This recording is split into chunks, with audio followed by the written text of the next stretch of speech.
Elle est bonne sa paire. Ah, il a pas son mug, il peut pas trinquer. Check du Ce doigt. sera pas l'employé du mois. 18h, soyez les bienvenus les amis, comme tous les jeudis. On est là sur la chaîne YouTube de Move pour vous parler sneakers, culture sneakers. On parle de souliers de sport tout ensemble. Tout ensemble. Bah ouais, t'es inclusif. Avec Thomas. Thomas Giorgetti, Bonjour. fondateur de la maison Bleu de Paname. Covid. Bonjour à distance, Ouais. absolument. Check, Corona, check. Bam. Vous allez bien?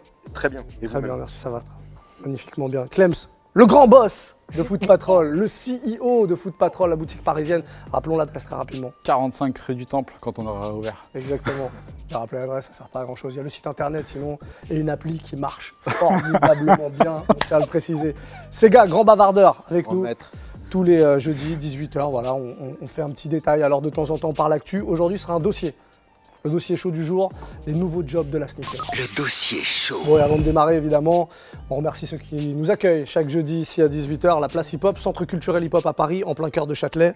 Merci la place. Très important. On parle des nouveaux jobs de la sneaker. Du coup, on va détailler un petit peu tous les nouveaux jobs qui découlent de ce qui est à la base une passion pour pas mal d'entre vous, d'entre nous.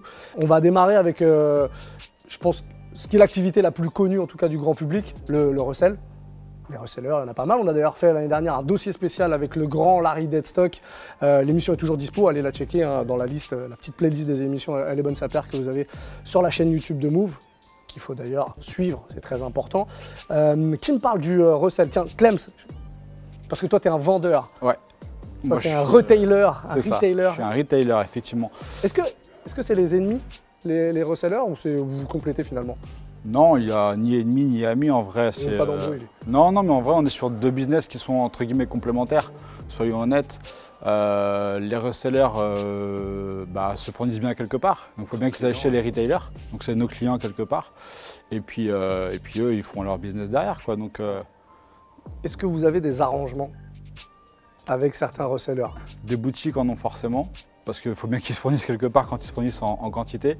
Nous faisant partie d'un grand groupe, c'est absolument impossible. Ok. Voilà, c'est aussi simple que ça. Donc, Thomas? Il faut que tous ces métiers existent. Après, ils ont toujours existé. Sauf qu'avant, ils étaient peut-être du côté underground. C'est-à-dire que le reseller, c'était vraiment le backpacker. Enfin, il avait son duffel bag et il dealait aux quatre coins des rues. Maintenant, ils ont pignon sur rue. Ça s'est officialisé. C'est en partie présent plus ou moins dans les grands magasins aussi. Certains d'entre eux, hein, Ça parce change un petit peu ces qu'il y a derniers temps. il y a plein de jeunes qui continuent à faire du resell Bien sûr. via Vinted. Ça alimente. Après, c'est un système d'auto-alimentation d'une collection. Tu peux acheter des produits pour les revendre pour après auto-financer tes produits. Là, on est quand même passé dans une phase très business. Ouais. Fly Club, c'est monstre. Stadium Goods aussi. C'est au-delà même de ce qu'on peut imaginer. pour donner une idée justement du marché à peu près, donc on sait que StockX, c'est un peu la bourse du resell en gros. Ils ont été créés en 2016. Depuis 2016, ils ont fait 2,5 milliards de dollars de chiffre d'affaires. Comme il y a de plus en plus de gens qui sont intéressés par le milieu et qui veulent s'acheter des paires exclusives, forcément le milieu a grossi et puis les gens se sont juste professionnalisés, hein, clairement. Et puis donc il y a une opportunité business. Ce serait des imbéciles de ne pas y plonger parce qu'il y a un billet à se faire et ça sert aussi les marques entre guillemets en termes de crédibilité, notoriété pour certaines paires. Les marques donnent beaucoup de sorties. Tout le monde ne peut pas tout acheter, donc effectivement, voilà, il y a un business quelque part. Quand tu achètes et que tu te dis, c'est pas grave, les gens viendront chez moi les chercher dans un mois, c'est cool. Enfin, Les resellers sont plus forcément des passionnés Non. là où c'était plus. Il y en a- Si, il y il en faut a, l'être oui. quand même un peu parce qu'il faut sentir Faut quand même connaître un un petit peu. peu. Informé, mais informé veut pas forcément dire. Non, mais je passionné. veux dire que tu dois l'être quand même un petit peu parce que tu dois quand même sentir la paire qui va fonctionner ou qui dans. Parce qu'on pense souvent nous au recel immédiat. Donc c'est le recel de la paire, tu l'achètes, tu la revends direct dans la foulée. Mais il y a aussi les recels, je dis pas un peu plus long, mais je veux dire qu'il faut quand même être un peu passionné Ouais. pour sentir la paire qui À va feu doux, cartonner, quoi. le créateur qui est mais- intéressant, le mec sur lequel il faut surfer, sur lequel il faut investir. Après, quand on fait ton métier, tu t'y intéresses forcément, mais de là à être passionné, c'est peut-être pas le cas. Mais évidemment, il y en a. Enfin, ceux qui ont été les premiers à Les être premiers, dedans, c'est parce qu'ils aimaient ça. Et, Quoi. Ouais. et d'ailleurs, ceux qui sont trop passionnés, peut-être ne gagnent pas assez bien leur vie. Je pense que le mec qui est très business, il va vite. Et il est reseller, il est passionné par le métier, mais il est pas le produit au final, c'est là pour faire de l'oseille, quoi. Ok. Autre activité qui découle de tout ça, c'est un peu ce qu'on est en train de faire là finalement, les youtubeurs. Même si nous on le fait en groupe et en mode talk, il y a beaucoup de youtubeurs qui font ça en leur nom et qui ont créé leur chaîne avec leur nom. On pense à Tonton Gibbs, qui est l'un des plus célèbres en France, je pense, qu'on aura d'ailleurs avec nous très prochainement, puisqu'il vient de sortir un livre. Un bouquin, Et ce sera un plaisir de découvrir ce livre avec lui ici en plateau. Alors du coup, les youtubeurs qui vous marquent, vous, alors on a Camino, alors c'est une équipe pour le coup. C'est une équipe, c'est un média, ouais. C'est quand même le premier média. Moi je dirais média plus que. Qui a choisi de parler de sneakers. Et c'est vraiment pour le coup un groupe de passionnés qui parlent de basket à la base et ils se sont vraiment. Ils parlent aussi de ça, ils parlent de lifestyle même, ils parlent aussi de musique. Et de jeux vidéo. Et de jeux vidéo. Mais donc moi je pense à. Donc on pense à eux évidemment. Donc Tonton Gibbs qu'on a déjà cité. T'as des Jiffy par exemple. Oui c'est un nouveau métier, mais après je pense qu'il faut désacraliser aussi le fait que ce soit un métier qui rapporte. YouTube est une plateforme de diffusion. Justement, c'est quoi leur économie à ces gens-là? Parce qu'il y en a, on a l'impression qu'il y en a qui font vraiment, voilà, ils font vraiment que ça de leur vie. Non, mais c'est les placements. En vrai, si tu veux gagner de l'argent, tu ne gagnes pas de l'argent proprement parler avec YouTube. C'est pas les vues qui font. Tu peux faire 1 million de vues, etc. Tu ne gagneras pas suffisamment d'argent. 1 million de vues, a priori, c'est 1 000 €. C'est 1 000 €. Ouais, c'est pas la folie. C'est pas la folie non plus. En revanche, tu peux gagner de l'argent en faisant des opérations, des partenariats avec des marques ou des marques qui veulent communiquer du coup via ta plateforme et toucher une audience. Et on n'a pas parlé de Vinci aussi d'ailleurs, mais l'argent tu le fais vraiment sur les placements. Sur les placements et sur les opérations que tu fais avec les marques, les magasins aussi qui ont besoin de toi du coup pour communiquer sur une sortie. Du coup c'est compliqué ça pour l'objectivité non quand même.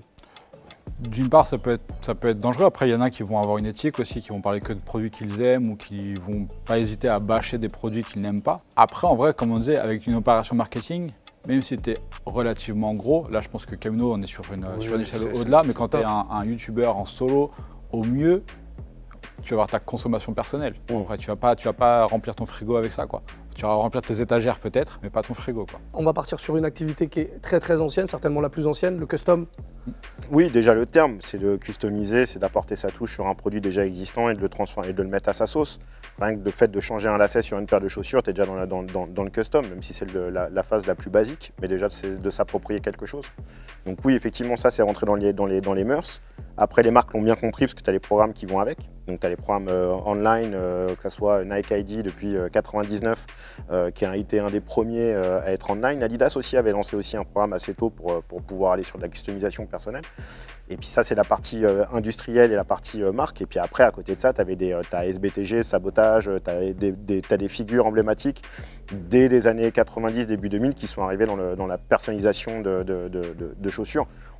Dapper Dan, par exemple, on l'a cité dans l'émission d'avant, qui est un mec qui a beaucoup œuvré dans l'univers off de Gucci, a été un des premiers à mettre des virgules en Gucci monogrammées sur des Air Force One dans Harlem. Donc ça, c'est devenu un bouillon de culture qui maintenant est devenu un marché en soi. J'ai l'impression que c'est un peu moins en vogue le custom en 2020. Non, je suis pas sûr. En fait, je pense que c'est surtout que, tu l'expliquais très bien, c'est que ça s'est industrialisé aussi maintenant. Donc je pense pas que c'est moins en vogue, c'est qu'en fait c'est juste plus accepté, donc plus diffus. Si tu vas sur iPad ou sur des applications, tu as des gamins entre 5 et 10 ans qui ont des applications de basket avec des silhouettes de chaussures et ils peuvent les personnaliser. Et tu peux remplir les couleurs. Et implicitement, ça va te renvoyer forcément sur une envie, arrivée peut-être à l'âge de l'adolescence, de vouloir une paire à ton effigie. Peut-être pas toutes, mais au moins une dans ta collection. Et après, à 18, de monter en gamme, d'être sur des matériaux plus premium et ainsi de suite. Je pense que ça va.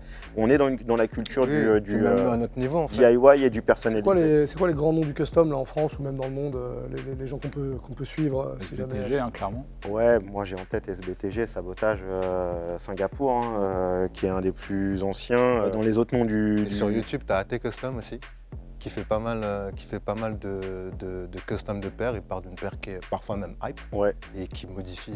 On va vous mettre des liens en description comme si vous voulez cliquer. Et historiquement, dans les Français, il y avait Manu Custom, qui était un mec qui était très important. Il y avait Dr Mezzo aussi. Alors, je cite des potes, donc je ne suis pas très objectif, mais forcément, les ayant beaucoup côtoyés sur ces périodes-là, les mecs étaient en place. Il y avait des techniques, chacun avait une technique et ils ont été juste avant l'ère d'Instagram. C'est vraiment début 2000. Ouais, début 2000, MySpace. Voilà. Une activité un peu plus récente, le sneaker care. Sneaker care, le fait de faire restaurer des paires, simplement nettoyer les paires, entretenir ces paires. En tout cas, il y a des vrais professionnels de ça maintenant. Là, typiquement, on est dans une activité de service.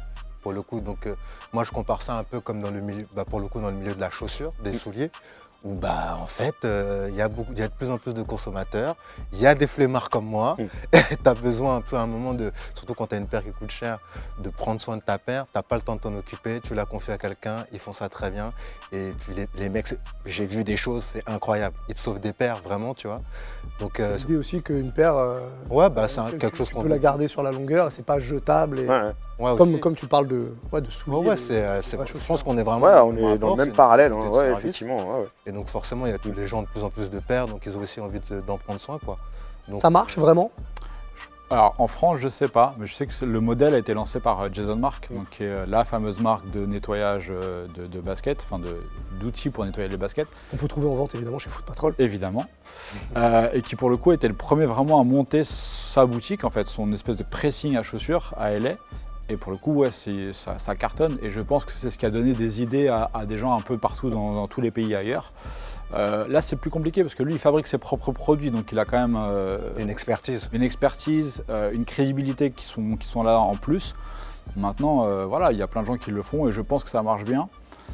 Après, voilà, c'est quand même un coût relativement important. C'est quoi le coût, qu'on se rende compte? Tout dépend de ce que tu veux faire. Si tu as une paire qui est vraiment arrachée, alors pas arrachée, mais qui est vraiment très très sale et très marquée. Je pense qu'en général, juste un nettoyage de base, on va commencer autour d'une vingtaine d'euros, il me semble, à peu près. Ce qui est quand même pas donné. Quand tu sais que tu as juste à prendre ta brosse et ton savon, tu peux le faire. Effectivement, c'est comme je disais, c'est pour les gens qui n'ont pas envie, pas le temps. Pas les bons produits aussi pour ça? Pas forcément les bons produits, eux qui ont peur aussi, parce qu'il y a quand même des matériaux qui sont un peu sensibles et il faut faire gaffe sur certains trucs. Il faut aussi faire gaffe à qui tu confies tes paires, parce qu'encore une fois, quand tu as une paire qui coûte cher, ou alors éventuellement qui cote cher, ou que tu as acheté cher, et qu'on te savate ta matière, je pense que tu l'as un peu mauvaise à l'arrivée. Vers qui on peut se tourner là, en France? Il y avait Sneakers & Chill à un moment, il me semble, je ne sais pas si c'est encore là. Je sais qu'il y a des gens qui se déplacent pendant les événements, ils le font pendant les événements. Ça, c'est les marques en général. Crêpe et Jason Mark. Mais je sais, à ma connaissance, je l'ai déjà vu au bon marché. Je sais qu'ils le faisaient, mais c'était les marques. Enfin, c'était les marques de nettoyage de chaussures. Avant de recevoir notre invité, on n'a pas abordé la location de sneakers. Et ça, c'est pour le coup, je pense, une des activités les plus récentes. Il y a une boîte très récente qui s'appelle Uncle Jay qui propose ça. Il y a Sneakers & Go aussi. Bon, le principe, il est très simple. Là, ça s'adresse quand même plus à des gens qui font des shootings, qui tournent des clips, voilà, que des gens qui veulent se faire plaisir pour aller en soirée avec une belle paire, parce que ça coûte quand même un petit billet. En général, c'est vrai que ça coûte un petit peu cher. On avait regardé un peu les prix et pour le coup, c'est... Ça peut monter jusqu'à quasiment 300 balles pour une paire d'Off-White. Et en moyenne, pour une paire un peu basique, on est à la moitié du prix retail. Ouais. Donc, ce qui veut dire que si tu as l'argent pour mettre 300 balles pour une location de paire de chaussures, en fait, achète-toi une paire de chaussures, peut-être que ça ira un petit peu plus vite. Passer sur la prod. Et surtout des gros doutes en fait pour le coup sur la viabilité du projet. Parce que même si ça s'adresse à des professionnels, tu as mis la paire une fois, elle est plus neuve. Donc je suis plus sûr que ça intéresse le deuxième gars qui doit tourner un clip plus derrière. Après, si vous deviez partir dans l'un de ces business, ce ne serait pas celui-là en tout cas. Non. Dans l'utopie, il est bien, mais effectivement, dans la pratique, il t'est vite buté à des problèmes de propreté, de durabilité, de nouveauté. Après, moi, je l'ai fait dans le cadre d'exposition, mais je ne l'ai pas fait dans le cadre de portée. Ça m'est je l'ai fait en location, en loc, même auprès des marques, de louer des paires pour des shootings. C'est possible, ou des paires à toi. Des paires à moi, ouais. Tu as une belle collègue. Bien sûr. Et allez voir l'épisode, puisque voilà, on parlait de Camino tout à l'heure, allez voir l'épisode consacré si vous êtes confiné, on renvoie sur eux parce qu'ils font du bon taf. Je vous propose qu'on accueille notre invité. Allez. Il s'appelle Pierre Guéguen et il est avec nous. Applaudissements. Applaudissements. Eh oui, une véritable émission de divertissement. Salut Pierre, installe-toi, bienvenue. Salut. Merci. Pierre, toi, tu as monté ta boîte, qui s'appelle Savoir-Faire. C'est ça. Ça te va si je dis la maison Savoir-Faire? C'est un peu prétentieux, mais ça me va. Ouais, mais ça ne gêne pas du tout quand je dis la maison de Bleu Paname pour non, après, c'est un diminutif qui marche bien avant. Tu peux dire studio, maison, ce que tu veux. Okay. Moi, ça me va. Toi, alors, explique-nous ce qu'est le bespoke. En fait, le bespoke, ça va être le principe, ça va être de construire une paire de A à Z. Donc, ça veut dire qu'on va partir d'une paire de base. Par exemple, on va acheter une paire de Jordan 1, on va récupérer uniquement sa sole pour avoir la vraie sole Nike. On ne va pas acheter de la contrefaçon ou quoi que ce soit, on veut un produit authentique. Et après, le but, ça va être de recréer tout le upper, c'est-à-dire tout le dessus de la chaussure. Ok. Donc pour ça, on va sélectionner des matériaux. Généralement, on utilise du cuir. Le but, c'est de se différencier de ce qui peut être créé chez les marques. Par exemple, si tu travailles sur une Air Max One, tu vas éviter de mettre du mesh. Tu vois, parce que on essaye de partir sur des matériaux qui sont un peu plus premium. Et le but, ça va être de recréer la chaussure dans son entier. Donc tu recrées une paire existante, enfin une paire qui est, en l'occurrence là, tu recrées une Jordan 1. Tu crées pas de modèle qui n'existe pas en fait. Alors, le bespoke, c'est un terme qui a été démocratisé par Nike avec son programme bespoke qui était présent à Londres. Ça veut dire sur mesure en quelque sorte. C'est ça, voilà ce que j'allais dire. En fait, ça veut dire sur mesure. Ça existe aussi chez les tailleurs, C'est ça. en fait, c'est une expression de tailleur. Mais c'est Nike qui a démocratisé ce nom-là et c'est pour ça que c'est resté. Après, il y a eu des grands acteurs qui ont fait que ça a commencé à arriver sur la scène petit à petit, notamment The Shoe Surgeon qui est le plus connu aujourd'hui. Et donc voilà, le principe, ça va être de faire des patrons, donc reprendre une paire qui est existante. Donc on va dessiner les empiècements pour reconstruire la paire. Donc on découpe les cuirs, on va les coudre et après on va les mouler justement sur ce genre de truc. Ok, avant de rentrer juste dans le détail de ton travail, c'est quoi ton parcours? Tu viens d'où en fait? Comment t'en es venu Oula, là? c'est... Non mais est-ce que tu as fait des études? Non, du tout. Je n'étais pas destiné à travailler dans la basket. Ça a été toujours un rêve, mais un rêve de gosse, donc je ne me voyais pas le faire et je ne voyais pas comment l'atteindre. Et en fait, j'ai fait des études de commerce simplement parce que j'étais bon en économie, en maths et c'était le chemin un peu facile, tout tracé. Ouais. J'ai fait de l'alternance, donc j'ai travaillé dans les vêtements chez Agnès B. Donc là, déjà, j'ai un peu baigné dans l'univers vraiment textile. Et après, j'ai fait de l'événementiel et tout. Et j'ai commencé un travail dans le marketing d'influence. Ça me plaisait pas du tout. J'avais envie de créer des choses en fait. Et j'avais fait des événements Nike, ça a été un peu, on va dire un peu déclencheur, des événements où on avait été invité à designer des paires. Par exemple, le premier que j'ai fait, c'est quand c'était Lou Marteron qui avait gagné le concours. Et j'en avais fait un deuxième, pareil, en fait le principe c'est que tu crées un contenu, si ton contenu est cool, tu es sélectionné et tu vas faire l'événement. Et le deuxième, je m'étais donné, j'avais fait une vidéo justement là dans les Halles, j'avais pris un mois à la faire, j'étais fier de moi. Je fais là, c'est sûr, je vais y aller, je vais tout défoncer, cette fois je vais gagner. J'ai même pas été sélectionné. Ça fait partie du jeu, j'ai dit bon bah tant pis. Et quand j'ai vu qu'à l'événement, en fait, il y avait que des influenceurs qui avaient même pas participé en fait, au concours, ça m'a un peu dégoûté. Et ce jour-là, j'ai fait ok, je commence. Et le week-end de l'événement, j'ai créé ma première chaussure. Cool. Genre je me suis dit, je démonte une chaussure, je regarde comment c'est fait et j'en crée une. Et vu que j'ai réussi assez vite à en faire une, je me suis dit bah vas-y, essaye d'améliorer, parce que enfin je l'ai pas ramené, mais c'était vraiment pas beau quoi. Genre, je me souviens, je l'avais montré à un pote, donc ça ressemble pas à ça, enfin ça ressemble pas à une chaussure quand c'est pas monté sur un moule. J'ai envoyé, il me fait ouais, c'est quoi, c'est un pot de crayon? Je fais mais mec, t'es sérieux? C'est une chaussure.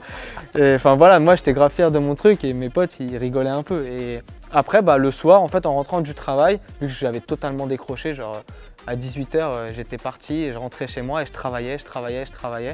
Puis après j'ai commencé à acheter une machine industrielle pour pouvoir faire des belles coutures, bien travailler et tout. Et petit à petit, j'ai fait ça, j'ai acheté de la machine. Donc en fait, c'est un gros truc. Tu vois, c'est une grande table, on va dire, qui fait 1 m sur 80. Et c'est une grosse tête, ça ressemble vraiment à une grosse tête. C'était dans ma chambre. Et après, j'en pouvais plus de mon taf. J'avais 24 ans, je fais Pierre, reste pas dans un taf que t'aimes pas. Tu étais en train de créer un truc un peu concret, ouais. C'est surtout ça. C'est ça. Après c'était vraiment, tu vois, ça ressemblait pas à grand chose, mais il y avait des gens qui s'intéressaient, on me disait ouais, j'aimerais bien en avoir une et tout. Je me suis dit vas-y, quitte ton taf. Donc là, ça fait plus d'1 an que je suis vraiment à plein temps sur savoir-faire. Et c'est du taf de tout, enfin t'es tous les jours, tu as du taf tous les jours. Tous les jours, je travaille dessus. Tu peux nous expliquer ce que tu nous as ramené? Alors il y a un moule. Ouais, j'ai fait exprès de ramener 2 moules différents. 2 moules, pardon, j'avais pas vu le deuxième. En fait, j'ai... Des formes. Voilà, alors on appelle ça des formes. Vu que je suis pas forcément du métier, il y a certains... Oui, et on est plus sur la forme. Non, on est sur la forme. C'est vrai que c'est une forme. Et en fait, j'ai fait exprès de prendre donc 2 tailles similaires. Donc on est sur du 8 US, 41. Et en fait, là, on a une Air Force One et là, on a une Jordan. Et en fait, c'est juste pour montrer que chaque paire a sa forme. Voilà, parce que chaque paire va respecter un shape bien particulier. On peut voir par exemple que la Air Force One ici, tu vois, c'est très arrondi, c'est assez bulle comme quand on voit une Air Force One, alors que sur la Jordan 1, là on est sur une high, donc forcément c'est taille haute, mais tu vois, c'est beaucoup plus fin, c'est beaucoup plus arrondi, et chaque paire a sa forme et sa taille. Donc ça veut dire que tu veux faire une Jordan 1 en 45, tu dois acheter le moule. La forme, excuse-moi. Non, mais les 45. Ouais, ça marche dans les deux. Avant de les avoir, tu faisais comment du coup? J'ai toujours eu ça. Ah, t'as toujours eu ça, J'ai galéré au début pour les trouver et après c'était j'ai trouvé ça sur Alibaba. Après quand j'ai commencé, il y avait un mec qui faisait ça depuis quelques mois, Paul. Je vous invite à aller voir son travail, c'est pareil, plutôt là pour partager. C'est quelqu'un qui m'a aidé au début, qui a connu beaucoup de galères aussi, beaucoup de déceptions. Et il m'a aidé justement à trouver le bon fournisseur. Et après, on s'échangeait. C'est-à-dire que moi, quand je testais un truc, je dis ah ça c'est bien, essaye-le. Et voilà, c'est comme ça qu'on a échangé et progressé tous les deux aussi. Ok. Tu nous as ramené du coup des empiècements. Ouais, bah ça c'était pour montrer en fait à quoi ça ressemble et pour justement, je disais au début, il y en a ils vont me dire ouais tu fais du custom et tout, c'est pas du custom, il n'y a pas de... on en a parlé tout à l'heure, ça n'a rien à voir. Le bespoke et le custom, moi en tout cas je l'ai fait, c'est que le bespoke, on est proche presque de l'artisanat. Complètement. On va chercher ses matériaux, on coud, etc. Alors que le custom, la base est déjà existante et qu'on travaille à partir d'une base qui est déjà existante. Ouais, je pense que la différence, elle est vraiment... Ah bah c'est du tuning avancé quoi. Avancé quoi, versus premium sur mesure. Ouais. Donc là qu'on comprenne bien, toi tu as assemblé toi-même tous les empiècements pour avoir cette... Comment tu l'appelles cette partie-là bah après en général c'est un upper, mais ça tu vois c'est le back de la Jordan 1. Par exemple tu vois si je mets ma chaussure, c'est ça, tu vois. Ok. Et après bah t'as le devant, donc t'as la toe box avec le mudguard. Donc voilà comment ça se présente. Donc là bon bah j'ai amené une paire qui est en travail, où c'est assez représentatif. Belle, ça, quand tu mets comme ça, tu remarques. C'est un coloris pas classique chez moi, je travaille plutôt des couleurs assez colorées, mais là c'est pour une marque. C'est une commande ça, ouais. Ouais, c'est pour une entreprise de vape qui fait justement un liquide sur le côté moonshiner, je sais pas si vous savez, mais bon, pour aller checker ce que c'est dans l'esprit années 30 aux États-Unis et voilà pourquoi le coloris est assez workwear. Et donc du coup voilà, donc ça c'est l'arrière, donc tu le montes tout, tu découpes, ensuite tu vas coudre tes empiècements et là par exemple ça ce que tu vois c'est la doublure, tu vois. Ouais. Ici là, hop là. Tout ça c'est de la doublure. Et après c'est full cuir. Ça c'est combien d'heures de taf ça là toute cette partie là? Toute cette partie là, après ça dépend parce que par exemple tu vois là tu as du taf laser, c'est à dire que j'ai fait des essais pour trouver la bonne force, que ça fasse vraiment l'effet que je voulais et tout.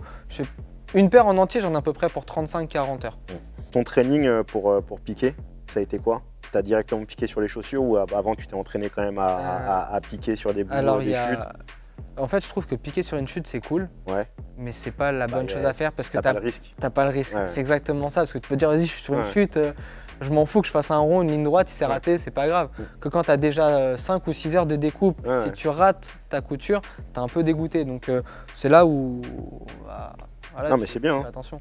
Et après, tu dois être rincé après une grosse journée. Les grosses journées, ouais, t'es assez rincé. Puis en fait, quand tu es tout seul à faire ça, en fait, je fais plusieurs métiers en soi.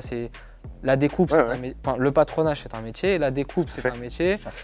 Le piquage, c'est du métier. Et après, le montage. Est un métier. Ah ouais, non, tu gères aussi la partie commerciale, marketing. Tu es tout seul pour l'instant? Ah ouais, je fais tout. Après, donc, comme je disais, je suis à plein temps, mais j'en vis pas encore.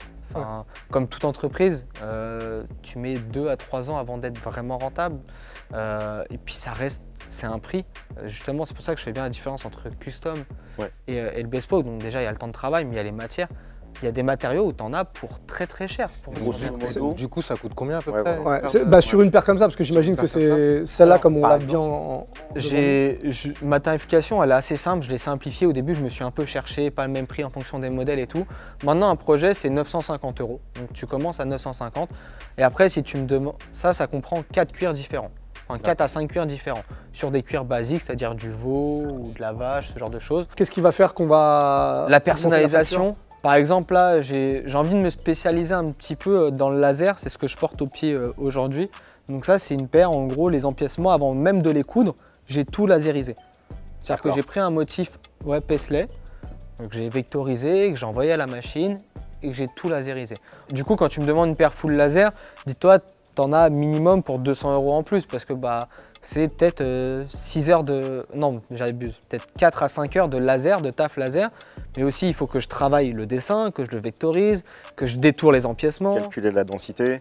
Puis tu dois faire des tests sur tes cuirs, parce que chaque cuir, il ne faut pas mettre la même force sur le laser et tout. Donc ouais, c'est des suppléments. Et après, sinon, par exemple, tu me demandes une paire avec 10 cuirs différents, forcément, ça monte. Ça monte, tu vois.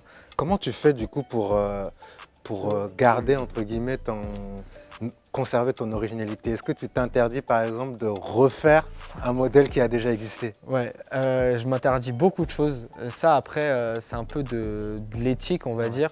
Il y a des choses que j'aime qui sont faites par Nike, mais que moi, j'ai pas envie de faire. Un exemple tout bête, c'est la Travis Scott. Et après, reproduire un coloris à l'identique, on me l'a déjà demandé. Je le fais pas, on m'a déjà demandé des bespoke d'autres personnes connues de les refaire. Je dis non, par respect à l'artiste, tu vois, c'est logique. Il a eu son idée et le mec il a taffé sur son coloris, donc non. Je fais si tu veux, on modifie quelque chose, mais c'est tout. Est-ce que ça te pose des problèmes avec les marques? On parlait de tuning tout à l'heure. Ouais. Quand tu achètes une Clio 2, si tu as envie de toute la désosser et tu as envie de refaire tout un carénage à ton goût, ça reste une Clio 2, tu vois, Renault va pas dire. C'est comme quand tu vas chez Rolex, tu peux faire sortir ta montre. Tu vas peut-être pas le faire chez Rolex, tu vas le faire chez un bijoutier. Ça reste une paire Rolex, ça reste une authentique. Là, moi, la seule différence, c'est que je conserve que 5% de la paire. Ouais. Après, je dis les choses à ma façon. Non, le parce que ça problème, c'est pas m'arrange. de le faire. Là, ma question, c'était est-ce que le problème, c'est de faire du business avec, en fait? Bah, vu que j'achète des paires chez Nike, je les revends, c'est comme du custom. C'est-à-dire que, est-ce qu'un mec qui fait du custom a le droit de le faire, a le droit d'en vendre? Je pense qu'à partir du moment où tu l'achètes avec ticket de caisse, la TVA est payée, le produit est authentique, il vient d'un circuit officiel, il t'appartient, après tu en fais ce que tu veux. C'est ça. Après, si vraiment juridiquement ils veulent te poursuivre, ils peuvent, mais Moi, je pense que Voilà. là, Tant que mais t'en la vends pas base, des c'est que milliers, je pense la qu'il n'y aura pas de base, problème. il faut que ça soit du vrai. C'est-à-dire que si la base est l'origine de la semelle et tout, et sur ticket de caisse avec toutes les règles qui rentrent dans les lois respectées dans les pays en vigueur, normalement il n'y a pas grand-chose qui Et puisse intervenir. tu les vends pas comme des Nike, j'imagine. Non, je les vends vraiment comme des savoir-faire, mais comme on disait, la base reste Nike. Et il y a deux choses qui rentrent en compte. C'est déjà premièrement les quantités. Comme j'ai dit, c'est 35, 40, parfois 60 heures de travail sur une paire. Donc autant te dire que j'en sors pas des dizaines par semaine. Je détruis pas les paires, j'essaye de les embellir, de les faire à ma manière, à ma vision. Mais j'achète déjà des paires chez eux, donc il y a du chiffre d'affaires qui rentre chez Nike. Et après, deuxièmement, ouais, c'est que ça fait de la communication autour de la paire. Et puis même s'il y a des gens qui vont savoir que c'est moi, ils vont voir que c'est 950 €. C'est pas tout le monde qui va mettre 950 € dedans. En soi, c'est vrai que voilà, ils ont le droit de me dire que c'est leur propriété intellectuelle et ils auront totalement raison. Ouais. Mais voilà, au vu des quantités, on est d'autres à faire ça. Par exemple, un qui est connu, c'est Vice en Hollande. Il a quand même fait une paire pour le Head of Jordan Brand de Hollande, pour son départ à la retraite, payé par toute l'équipe de Jordan Brand. Bon, Ouais, c'est bon, ça. enfin, C'est Légitimité. là où tu sens que... Qui sont tes clients? Il y a des artistes, je crois, avoir vu que DJ Snake, t'as pris ouais, une paire? il y a ça DJ Snake, il y a un sportif aussi, Makalou Sekou, c'est un joueur du Stade français. Après, il y a des gens, ça peut être des gens totalement, comme vous et moi, tu vois, le lambda, il y a des gens, ça va être des gros collectionneurs qui ont une paire en tête depuis des années, qui n'ont pas eu soit l'occasion d'aller à Londres et ça a fermé, ou qui n'ont pas envie d'aller à New York, et du coup qui passent par moi, qui prennent le temps de faire le pas, tu vois, mais qui vont le faire. Donc ça, premier, c'est les collectionneurs. Et après, niveau d'âge, il n'y a pas vraiment, tu vois, j'ai déjà eu un client, il avait 16 ans. J'étais un peu, même moi, étonné, tu vois, qu'il n'achète pas une paire plutôt hype ou quoi que ce soit. Maintenant, il voulait sa paire, il l'avait en tête et on l'a fait. Et après, tu as des mecs qui peuvent avoir 40 ans, 50 ans, qui viennent commander. Là, t'es concentré sur ces deux modèles-là ou t'en fais d'autres? Non, j'en fais d'autres. Moi, ce que j'aime travailler beaucoup, c'est la Jordan 1. Après, voilà, je pense qu'à un moment, ça va me saouler aussi, donc je vais en faire un peu moins. Là, j'en fais beaucoup. C'est une paire qui plaît, donc bon, je reste quelqu'un qui essaye de gagner ma vie, même si je m'interdis des choses. Donc, je fais des modèles quand même qui parlent aux gens. Donc, Air Force One, Air Max One, Dunk aussi. Et après, là, pour 2021, ça va être de travailler sur la Jordan 3, la Jordan 4. Et après, on verra s'il y a d'autres choses à faire. Pour terminer, je vois que tu nous as ramené une petite boîte. Est-ce qu'il y a quelque chose à l'intérieur? Ouais, bah là, par contre, je suis désolé, j'avais pas eu le temps de ramener une boîte savoir-faire, elles étaient à l'atelier. Ah, il y a des boîtes savoir-faire. Ouais, il y a les boîtes savoir-faire, il y a tout savoir-faire. Donc là, c'est une paire que j'ai pas encore sortie. J'ai fait une petite babe parce que je voulais changer de... On en a parlé la semaine dernière, justement. Bon, c'est une babe sur une sole d'Air Force One parce que désolé, babe, mais des sols à 220 balles, ça fait cher. Puis franchement, c'est juste que la couleur collait super bien, donc c'est pour ça que j'ai pris une Air Force One. Donc là, quand c'est comme ça, t'as acheté une Air Force One blanche de base. Blanche et violette, c'était la blanche et violette qui est sortie cet été, je crois, et parce que ça collait bien avec la paire. Et c'est encore une paire, voilà, que j'ai voulu taffer sur du laser. C'était une idée que j'avais de laseriser tout le camo Bape sur la paire, bon, à part sur le violet. Et donc du coup, bah voilà, il y a le camo Bape qui est mis, l'asta est coupé au laser et avec un camo Bape aussi. Il y a la petite étiquette savoir-faire Bape Important. et le C'est petit... brillant, la deuxième. Et le petit Ape qui est là. Et c'est full cuir. Donc on en a parlé un peu, mais par exemple même les doublures, on fait tout en cuir, quoi. Et le confort à l'intérieur, il est assez cool. La vie de l'artisan. C'est bien, c'est très très bien. Bravo. On termine là-dessus. Merci Pierre d'être venu, en tout cas c'est très cool. On va mettre tous les liens évidemment pour pouvoir te retrouver et retrouver ton taf. Et on te souhaite tout le meilleur pour la suite, franchement. Moi j'ai vraiment kiffé cette séquence. Ouais. Au boulot, ouais. Merci à toi en tout cas Pierre, c'était vraiment très cool. Merci à vous. On va se retrouver jeudi prochain, comme d'habitude à 18h. Vous balancez des commentaires, j'aimerais bien avoir vos avis sur tout ce qu'on a vu là aujourd'hui. On a passé pas mal de trucs. Les commentaires, si vous avez des idées de dossiers, il faut y aller aussi. Abonnez-vous à la chaîne YouTube encore une fois, on se retrouve jeudi prochain, 18h ici même. Bisous tout le monde. Move Radio, Hip Hop Nation.